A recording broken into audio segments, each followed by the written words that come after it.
Before starting with the video, I'll show you my qualification chart, so you can situate the qualification I'll give to this video game. Having that said, Earthbound is an RPG video game that actually is the second part of a video game series called Mother, whose first part didn't came to America, and that's why Mother 2 was treated as the first part. This one was for a long time my favorite game, and this is because it takes advantage of the interactive medium to not only be entertaining, but also to build a story and some kind of message. This happens in other video games, of course, and actually made in better ways, but Earthbound was one of the first, and especially the first game of this kind I played. Reason why I have some particular liking to what this game represents in general, with its world, with its characters, and with its metaphors and symbolism. But getting out of personal stuff, this is surely a pretty ingenious game that comes with a good amount of virtues that are very outstanding. The biggest difference between the Mother saga and other RPG games is how unorthodox it is at presenting, well, absolutely everything. We're not talking about a typical story of a knight who fights the minions of an evil being. We talk about a kid who fights with ambiguous and surreal stuff to defeat an ambiguous and surreal thing with the use of ambiguous and surreal powers. Earthbound defines itself with a big amount of absurd comedy as well, thing that also opposes to the usually serious tone of many RPGs. It's not only that it makes it different, but also that it managed to forge an own personality, what makes the Mother saga so special, and also influence to the creation of other RPG video games that are distinctive, such as Off or Undertale. But Earthbound is still the best after all these years, and here's why. First of all, Earthbound comes with a very creative and interesting world. It isn't complex and its building isn't the best, it's simple, and it needs to keep simple, cause its focus ends up being in the little details of its world. What contributes to the personality of the game is also the personality of every character you find. Every single one of them has a particularity, what makes them memorable in an easy way. Thing that is very important cause the game uses this at the end to have an emotional impact. We talk about characters that with small dialogues represent a very concise idea about them. How one of them is shy, other one is intelligent, other one is silly and unpredictable, and so on. Not everyone is like this, and sometimes the character limit to have only some simpler details, like the type of text they use in their dialogue or their mere design. But these little details are what contribute to make the world feel more alive and be interesting to talk to everyone you find in the game. These, plus the disparate designs between locations, make of the world of Earthbound one that is very attractive even if it's simple. Then add an amazing soundtrack that also helps to acclimate the world. Other than this, the main characters in Earthbound keep very simple as well. Paula is kind, Jeff is shy, Pooh is serious, but who highlights the most is Ness, and is actually the character who brings the most artistic pretensions to the game.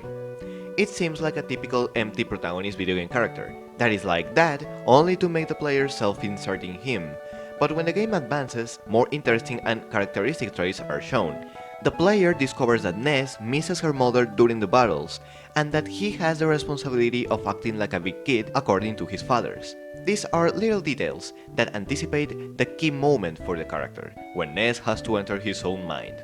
It's here when a part of the conflicts and fears of the character are shown in a subtle way. How he keeps fearing the enemies he has battled with, and how there's a cold nightmare. There's also a part where Ness encounters himself with his past self. He as a smaller kid. He asks to him if he wants to play, but ends up interpreting that Ness can't play anymore because he's now a grown-up kid. Okay, let's stop here for a second. Because to understand a message in Earthbound, we need to take some interpretation of what is shown. The fact that Ness has this trait of having the responsibility of acting as a grown-up is something that is made on purpose, and relates to how childish the game usually is. Look, my interpretation of Earthbound is that it is a coming-of-age story, and a coming-of-age story related to the theme of letting the past behind and keep moving forward. All the game is filled up with very absurd, surreal and childish things, just as if it was the imagination of a kid. It has a lot of sense looking up at the age of the characters, but even more when we look up at details like who is the villain. No, I'm not talking about Gygas, I'll talk about him later. I talk about Pokey. Pokey is Ness's neighbor, who annoys him constantly. At the start, well, it's normal, he's annoying Ness. But as the game goes on, the thing becomes progressively more absurd. Pokey passes from being the annoying kid to being the annoying kid that is in every single place Ness goes to. And even more than that, he ends up being the right hand of the incarnation of evil. This detail is hard to me to interpret it as something that actually happens. And here's where the symbolic part of Earthbound is. It's not as much as Pokey really causing so many evil in such an exaggerated way, but that thanks to the imagination of a kid, Ness maximizes his actions mentally, and it makes them see as more of what they actually are. With this interpretation, everything gains a new meaning. It isn't a random and incoherent story anymore. It is now the representation of the view of our children, thing that I can reforge with Gygas, the final boss. If all the game is a maximization of fun, annoying or weird things, Gygas is a mental representation of scary things. But to understand why it is like this, we need to go to the story of the creation of Gygas. Shigesato Itoi, the creator of the game, based Gygas on the scene of a movie that he accidentally saw as a kid, where a woman was killed in a violent way. The impact that this caused to him as a kid made him to distort the image of what he actually saw to something even scarier, and to me that's Gygas, the representation of evil, that comes out of how a kid distorts something scary and escalates it to something bigger. So now, let's go back to the character of Ness. You remember all these things of Ness having the responsibility of acting as a grown-up? Well, here's the thing. The building of the plot of Earthbound is based on the objective of defeating some bosses and enemies of 8 sanctuaries, called in the game as your sanctuaries. After defeating every boss, you record in the cold soundstone a melody, and after listening to every melody, Ness remembers something of his early childhood. After finishing every boss and listening to the entire melody, Ness manages to get together all these memories to get into his own mind, to, in this way, being able to defeat Gygas. This not only connects again with the interpretation that considers everything shown as mental, but even more, it can give a very concrete message about facing the past to keep moving forward. Ness has to find his whole self and his memories of the past to finally finish the fears of the present, and being able to be a big kid at last. But this isn't only about facing the fears and the past, but also about saying goodbye to the past. Something that most of the people will agree on is that Earthbound is nostalgic. Very nostalgic. It doesn't matter if you finish it today or 20 years ago, the game always finishes with a nostalgic vibe. Not only because you can relate the game with your childhood and the fact that it talks about the past, but also because of the ending. The game makes a very big emphasis in the goodbye of the adventure, and the characters you've encountered in a way. The game highlights the theme of the value of friendship and the people you know along the way, but also in learning to let these people go and saying goodbye at the end. I like how this connects to the coming-of-age story of Ness, thus facing gains another meaning. Ends up meaning letting go what you don't need in the present to keep moving forward. And that's why the ending of Earthbound is even more meaningful to me. No, I don't talk about the goodbye. It's great of course, but I look more to the moment that follows. After the credits roll, Ness is in his house. Someone calls the door, and he finds Pokey's brother, to say to him that Pokey will annoy him again. But now there's no aliens, there's no Gygas, there's no powers. And you said goodbye to what you saw in the game. As I see it, Ness now sees the world just as it is, because he let go an idealistic perspective of reality. His neighbor is not the right hand of evil anymore. He sees it now just as it is, and how it always was. Just a kid that is kinda annoying. Now, if you look to everything I've said, I specified that this is an interpretation. And look, Earthbound doesn't have a concrete message. It has a message of course, but mainly general. What happens is that most of the things shown are symbolic, but in this particular case I don't see it as bad or excessively ambiguous, because the game has clear themes, such as friendship, the past and childhood. The thing here is more of, what do you get of these themes? In general, I take it as a message of letting the past go to see the world with a different perspective. But just like I specified that facing the past is related to letting it go, maybe others can specify that facing the past may be related to remembering, organizing it, or forgetting it. At the end, everyone gives his own specification to the general message of the game, and it's a detail I really like in here. It's not ambiguous, it's clear, but it is made in a way that can connect in a different manner with every person. I love Earthbound, for personal reasons and merits of the game, but I have to admit that it isn't a perfect game, and in fact, I don't actually think it's a good game at all.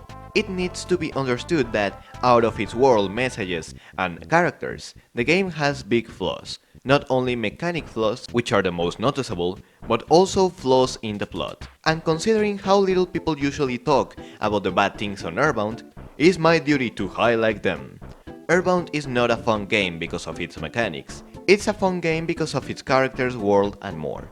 But everything concerning to the game in a mechanic level is even tedious.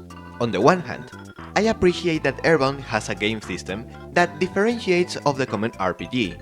In this way, the game lets more tense and interesting combats because it has a system that motivates to act quickly, due to the life bar that is lowering in real time. And on the other hand, it's also true that there's battles that can be won not with the use of force, but of ability, putting the player in the necessity of thinking on a logic way to finish the villain. But this limits to be only with special enemies, and in general, the battles are monotonous, because the fight with common enemies are more systematic. One stops looking for strategies and starts to repeat the same formulas again and again, just as if it was an algorithm. The game even has an option of automatizing the battles, which is a demonstration of how boring they are. Even with this, it wouldn't be so bad if it weren't because also the battles put some long text with every attack that is made. This, instead of resuming the attacks, get longed, giving a text of every character that attacks and also giving a text for the reaction and other for the action of the attack, making of the combats ones that are too slow for you. Also, this is related to the fact that the game has the unnecessary trait of making everything one per one. The effects of your attack are told character per character. You buy objects in the store, object per object. You equip your inventory, character per character. You can buy a handful of things to keep a handful of people. Everything is one per one, and that's why it is even more slow and tiring. But letting out the mechanic flaws, the game also comes with a variety of script flaws. The thing with Earthbound is that it is a very convenient game in many aspects. Sometimes the conveniences are jokes, times when it isn't a big flaw because it isn't too relevant to start with, but once the game starts putting conveniences for the progress of its plot, it turns into a flaw. Firstly, conveniently the kids that Paula connects with can travel easily to the place you are, and conveniently they have the solution to your problems. Secondly, conveniently Ness receives the message of going to Saturn Valley just in the moment where important things happen there to defeat Gigas. It's because of these flaws that Earthbound ends up being a decent game.